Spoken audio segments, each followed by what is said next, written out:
بسم اللہ الرحمن الرحیم وما اصابکم من مصیبت فبما کسبت ایدیکم ویعفو عن کثیر۔ اللہ فرماتے ہیں کہ جو کچھ تمہیں مصیبت پہنچتی ہے وہ تمہارے ہاتھوں کی کمائی ہے۔ یہاں مصیبت سے مراد دیکھیں، مصیبت کی دو قسمیں ہیں۔ ایک مصیبت وہ جس کو ہم آزمائش کہتے ہیں، وہ مصیبت تو مسلمان کو بھی آتی ہے، کافر کو بھی آتی ہے، اور وہ اللہ کی طرف سے آزمائشیں ہوتی ہیں، تکوینی امور ہوتے ہیں کچھ کائنات کے نظام کو چلانے کے لیے۔ تو یہاں وہ مصیبت مراد نہیں ہے، کیونکہ وہ والی مصیبت انسان کے ضروری نہیں کہ بدعمالیوں کا نتیجہ ہو، نیک لوگوں کے ساتھ بھی حادثات ہو جاتے ہیں، تو وہ مصیبت نہیں ہوتی، وہ ایک اللہ کی طرف سے آزمائش ہوتی ہے۔ یہاں مصیبت سے مراد ہے وہ مصیبت جو حقیقی معنی میں مصیبت ہو، جو گناہوں کی سزا کے طور پر، جیسے لوط علیہ السلام کی قوم کے ساتھ ہوا، قوم عاد قوم ثمود کے ساتھ ہوا، یا بعض دفعہ اللہ کسی قوم کو سزا دینے کے لیے قحط میں ڈال دیتے ہیں جیسے فرعونیوں کے ساتھ ہوا، تو یہاں یہ والی مصیبت مراد ہے۔ تو یہ مصیبت انسان کی بدعمالیوں ہی کا نتیجہ ہے۔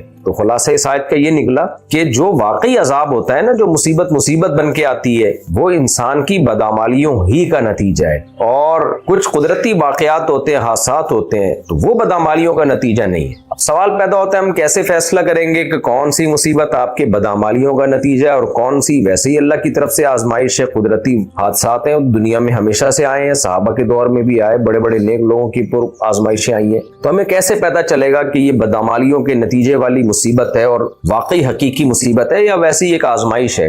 تو دیکھیں، اس میں یقینی طور پر تو جب تک ہمارے سامنے نص موجود نہ ہو ہم فیصلہ نہیں کر سکتے۔ اب جیسے قوم عاد قوم ثمود کے بارے میں اللہ نے بتا دیا کہ ان کی بدعمالیوں کا عذاب تھا، قوم نوح کے بارے میں اللہ نے بتا دیا کہ بدعمالیوں کا عذاب تھا۔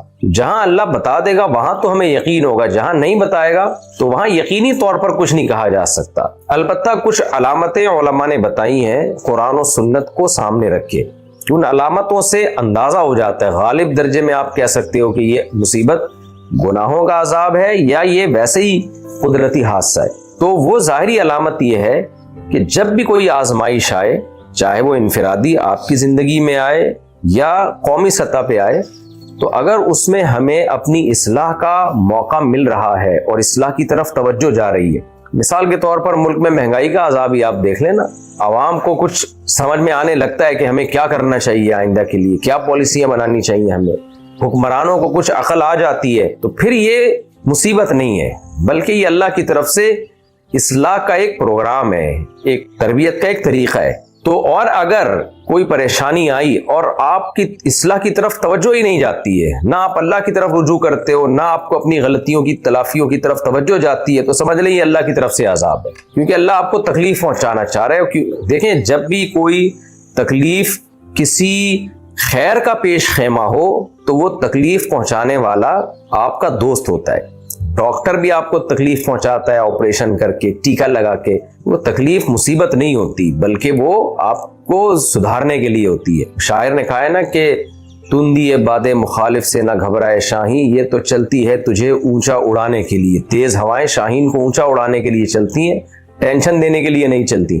تو اللہ تعالیٰ بھی اپنے بندوں کی اصلاح کے لیے، تاکہ وہ اپنے اعمال میں غور کریں، اپنی اصلاح کریں، تو اللہ تعالیٰ ان کو آزمائشوں میں ڈال دیتے ہیں، تو عقل مند لوگ سدھر جاتے ہیں۔ تو یہ پھر مصیبت نہیں ہے، یہ بدعمالیوں کا نتیجہ نہیں ہے، یعنی عذاب برائے عذاب نہیں ہے۔ اور اگر آپ کو اللہ کی طرف آپ کی توجہ ہی نہیں ہو رہی اور آپ برائیوں میں اور جری ہوتے چلے جا رہے ہو، تو یہ وہ عذاب ہے جس کا اس آیت میں اللہ نے تذکرہ کیا۔ فرمایا جو مصیبت حقیقی معنوں میں جو مصیبت ہوتی ہے وہ مرادیں ہاں وہ تمہیں جو پہنچتی ہے تمہارے اعمال کا نتیجہ ہے۔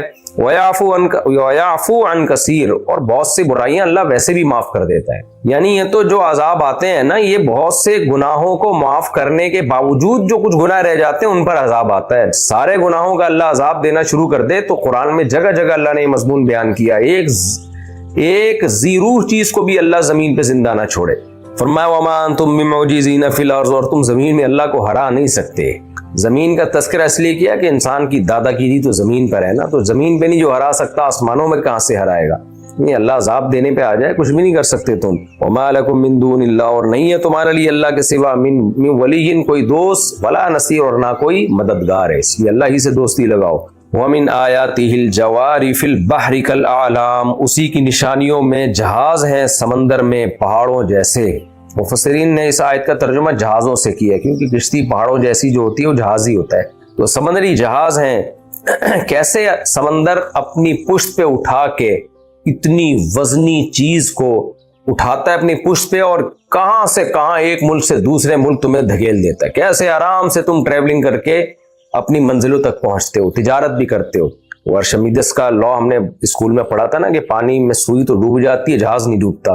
تو یہ ارشمیدس کے لا کی وجہ سے ایسا نہیں ہو رہا, بلکہ اللہ نے جو قانون بنایا جس پہ جو بھی سائنٹسٹ تھا ارشمیدس وہ مطلع ہوا, تو وہ اللہ کے بنائے ہوئے قانون پر مطلع ہوا ہے. وہ قانون اس نے تھوڑی بنایا ہے, ایک فطرت کا قانون, فزکس کا قانون پہلے سے زمین پہ موجود تھا جو اللہ کا بنایا ہوا ہے کہ سوئی آپ پانی میں ڈالتے ہیں ڈوبتی ہے. سمندر کو کیسے, سمندر جو ہے اس پہاڑ جیسے جہاز کو اپنے سینے پہ اٹھائے رکھتا ہے. تو اللہ کہتے ہیں یہ ہماری قدرت ہے. اور پہلے زمانے میں بھی, اب بھی ہم نے دیکھا ہے جب باہر ٹریولنگ ہوتی ہے تو بادبانی کشتیاں اب بھی ہیں. جب تک وہ گوروں کو ہم نے دیکھا ہے جب ایک ملک سے دوسرے ملک ٹریولنگ کے لیے جاتے ہیں نا, سیاح جو ان کے ہوتے ہیں, ٹورسٹ ان کے جاتے ہیں, تو وہ کیا کرتے ہیں کہ وہ ڈیزل بچانے کے لیے انہوں نے پردے لگائے ہوئے ہیں کشتیوں میں, جیسے پرانے زمانے میں ہوتا. تو جب تک ہواؤں سے چلائیں گے, ہوا چلائے گی ان کو, تو ہوا بڑے مزے سے چلاتی ہے کشتیوں کو. وہ پردے دائیں بائیں کرتے رہتے ہیں, اس سے اس کی ڈائریکشن چینج ہوتی رہتی ہے. تو پہلے زمانے میں تو یہی ہوتا, 100-150 سال پہلے تک اس طرح بہت زیادہ لوگ سفر کیا کرتے تھے کشتیوں پہ بیٹھ کے. حاجی بہت جایا کرتے تھے, ہماری پرانی کتابوں میں ملتا ہے کہ بادبانی کشتیوں میں بیٹھ کے حج پہ جایا کرتے تھے. تو اس میں بہت ہی سستے میں آپ کا سفر ہو جایا کرتا تھا کیونکہ ہوا کی طاقت آپ استعمال کر رہے ہیں. تو اللہ تعالیٰ فرماتے ہیں کہ تم جو ہواؤں کے ذریعے سمندری جہازوں پہ سفر کر رہے ہو, ڈیزل کا خرچہ, بجلی کا خرچہ بچا رہے ہو, انرجی تمہیں قدرت نے دی ہوئی ہے, یہ بھی تو ہوائیں اللہ کے کنٹرول میں ہے. چونکہ عرب میں تو یہ بہت زیادہ تھا اس وقت نا, یہ سمندری جہاز اور کشتیاں, یہ بادبانی کشتیاں ہوتی, وہ لوگ پردوں کو سیٹ کرتے تھے خاص اینگل سے کہ وہ ہوا کے ان اینگلوں پہ ٹکراتی تھی اور کشتی کو دھکیلتی تھی آگے. تو وہ اس اینگل سے جہاں ان کو موڑنا ہوتا اسی حساب سے وہ پردوں کو سیٹ کرتے تھے. تو اللہ نے فرمایا کہ تم جو سمندروں میں جا رہے ہو نا, بیچ سمندر میں اللہ ہوا کو روک دے تو تمہارا بنے گا کیا؟ یشاء یسکن الرِّیح, اللہ اگر چاہے ہوا کو روک دے, فَيَظْلَلْنَ رَوَاكِدَ عَلَى ظَهْرِهِ, تو سارا دن یہ کشتیاں سمندر کی پشت پہ کھڑی رہیں. کیسی ٹینشن میں آؤ گے, تمہیں جان کے لالے پڑ جائیں گے. تو یہ ہوائیں اللہ کے اختیار میں. إِنَّ فِي ذَلِكَ لَآيَاتٍ لِكُلِّ صَبَّارٍ شَكُورٍ, بے شک اس بات میں بڑی بڑی نشانیاں ہیں ان لوگوں کے لیے جو بہت زیادہ صبر کرنے والے اور بہت زیادہ شکر کرنے والے. عجیب بات ہے, سورہ لقمان میں بھی اللہ نے جہاں کشتیوں کا تذکرہ کیا تھا کہ اللہ چاہے تو طوفان سے تمہیں ہلاک کر دے سمندر میں, وہاں بھی اللہ نے یہی کہا تھا کہ اس میں صبر کرنے والوں کے لیے بہت بڑی بڑی نشانیاں ہیں. تو کشتیوں کا صبر شکر سے کیا تعلق ہے؟ دیکھیں یہاں صابر شاکر کا مطلب ہے مومن. مومن جو کامل ہوتا ہے نا, اس میں دو ہی تو بہترین خصوصیات ہیں کہ غموں پہ صبر کرتا ہے اور خوشیوں پہ شکر کرتا ہے. اور کافر کی ایک صفت کو اللہ نے بہت زیادہ ہائی لائٹ کیا ہے کہ جب ٹینشن میں آتا ہے تو صبر نہیں کرتا, جزا فضا, خودکشی کے خیالات, اور فوراً ڈپریشن میں جانے لگتا ہے اور یعنی بالکل ہی مایوس ہونے لگتا ہے. اور جب نعمتیں ملتی ہیں تو اترانے لگتا ہے, اللہ کا شکر نہیں ادا کرتا. تو یہ جو سمندر میں جب ہم سفر کرتے ہیں نا, خاص طور پہ پرانے زمانے کا سفر تو بڑا خطرناک ہوتا تھا. تو اس میں یہ جو لوگ ہیں نا, انسانیت اس کنڈیشن سے گزرتی تھی. جب تک وہ کشتی میں ہوتے تھے, سمندر کی لہریں ہلتی تھی, ڈوبنے کا خطرہ ہوتا تھا, یہ خطرہ ہوتا تھا کہ ہوائیں رک نہ جائیں. تو ایسے موقع پہ بہت واضح پتہ چلتا تھا کہ کون صبر کرنے والا ہے اس کنڈیشن میں. رمضان میں سب سے بڑا اللہ کا احسان یہ ہے کہ اللہ آپ کو فرض روزے پورے کرنے کی توفیق دے دے. یہ بہت بڑا انعام ہے. ایک چیز جو میں لوگوں میں نوٹ کرتا ہوں, غور کرتا ہوں, جن لوگوں کو روزے رکھنے کی توفیق ملتی ہے وہ چونکہ عادی ہوتے ہیں, ہر سال رکھ رہے ہوتے ہیں, تو وہ روزوں کو روٹین کا ایک حصہ سمجھتے ہیں. اور جو اس نعمت پر ان کو احساس ہونا چاہیے کہ اللہ نے ہم سے کتنا بڑا کام لیا, وہ احساس ان کو نہیں ہوتا. جب اللہ آپ کو کوئی بڑی نعمت دیتا ہے تو اللہ بھی یہ چاہتا ہے کہ یہ اس نعمت پر خوش ہو. کسی نے آپ کو بہت بڑا گفٹ دیا, آپ نے ایسے لے کے سائٹ پہ رکھ دیا, دیکھا بھی نہیں اس کو, تو یہ دینے والے کی بھی بے اکرامی ہے.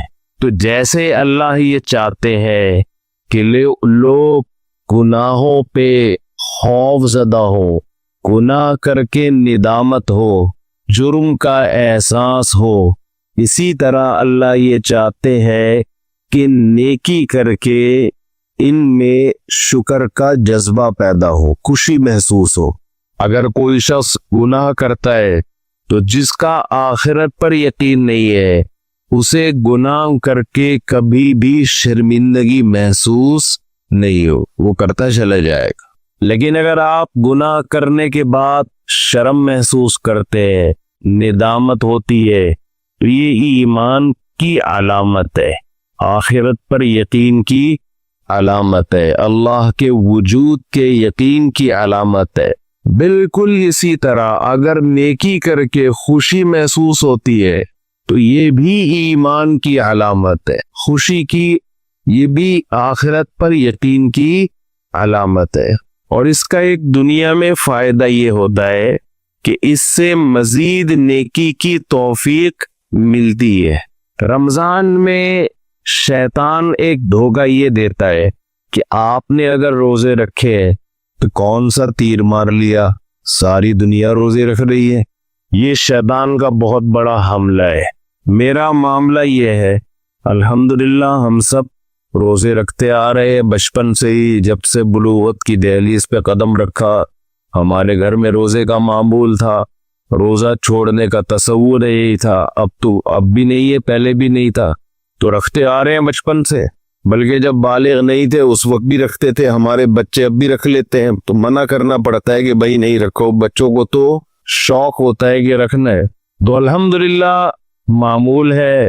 لیکن اس کے باوجود میں یہ سوچتا ہوں کہ اے اللہ، میرے جیسے نالائق کو تو نے یہ توفیق دے دی کہ میں رمضان کے روزے رکھ رہا ہوں، یہ تیرا مجھ پہ بہت بڑا احسان ہے۔ انسان یہ سمجھے اپنے بارے میں کہ صرف میں ہی گویا رکھ رہا ہوں، مجھے باقیوں سے غرض نہیں ہے وہ کیا کر رہے ہیں، میرے اوپر تو بڑا احسان ہے اللہ کا۔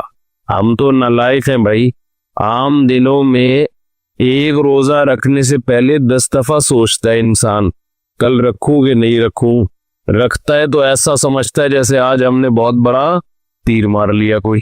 اور رمضان آتا ہے، ہم جیسے مجھ جیسے نالائق کو اللہ توفیق دے دیتا ہے 29 یا 30 روزے رکھنے کی۔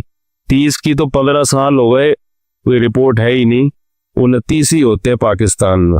29 روزے رکھنے کی اللہ ہم جیسے نالائقوں کو توفیق دے دے، تو بھائی میں تو اپنا معاملہ اللہ سے دیکھتا ہوں کہ مجھ سے تو نے اتنی بڑی نیکی کروا لی، مجھے کیا پتا بھائی قدیر بھائی کیا کر رہے ہیں، شاکر بھائی کیا کر رہے ہیں، رفیع بھائی ہیں، یہ تو روزہ رکھ کے پتہ ہی فرق ہی نہیں پڑتا ماشاءاللہ، روزے میں بھی ایسے ایسے گھوم رہے ہوں گے یہ کر کے۔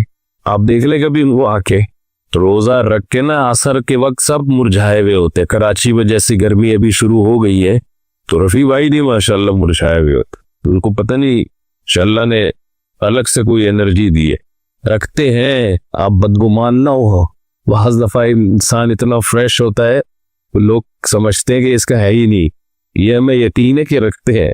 تو میں تو یہ دیکھتا ہوں کہ میرے جیسے نالائق کو اللہ نے توفیق دی تھی، میں تو اس پہ خوش ہوں، میں تو اس پہ خوش ہوں کہ ہم جیسے تیسے ہیں، جتنے مرضی نالائق ہوں، او بھائی ایک روزہ نہیں، 2 نہیں، 3 نہیں، 4 نہیں، 5 نہیں، 6 نہیں، 7 نہیں، 8 نہیں، اللہ نے کتنے روزے ہم سے رکھوا لی، تو ایک دل میں راحت محسوس ہوتی ہے، خوشی محسوس ہوتی ہے۔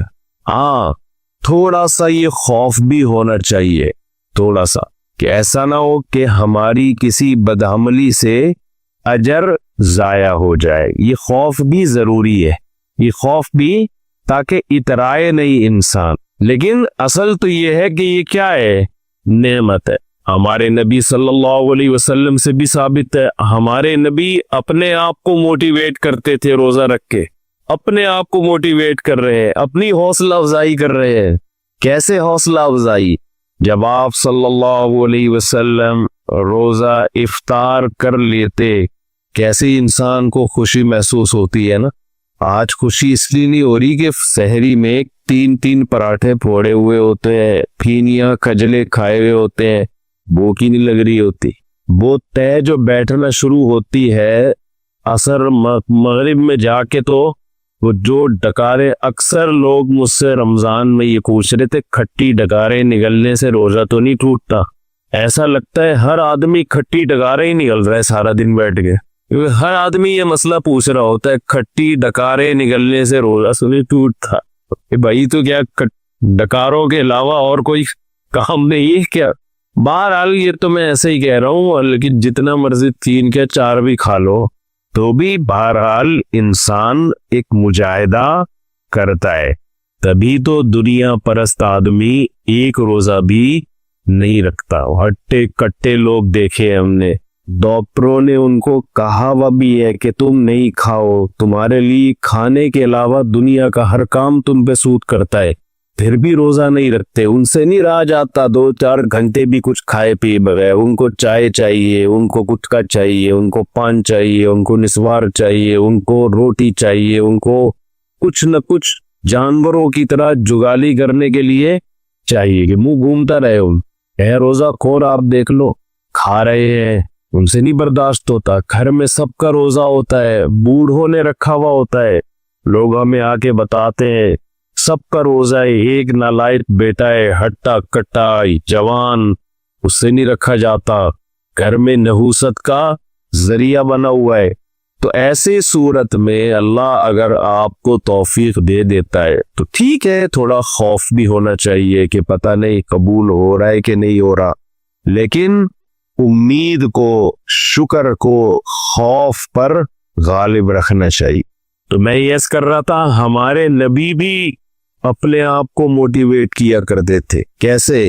حالانکہ ہمارے نبی میں خواہشات پہ کنٹرول کرنے کی بہت طاقت تھی۔ آپ تو 24 گھنٹے کا روزہ رکھتے بسا اوقات، تو آپ صلی اللہ علیہ وسلم جب روزہ افطار کرتے تو کیا فرماتے؟ ذهب وما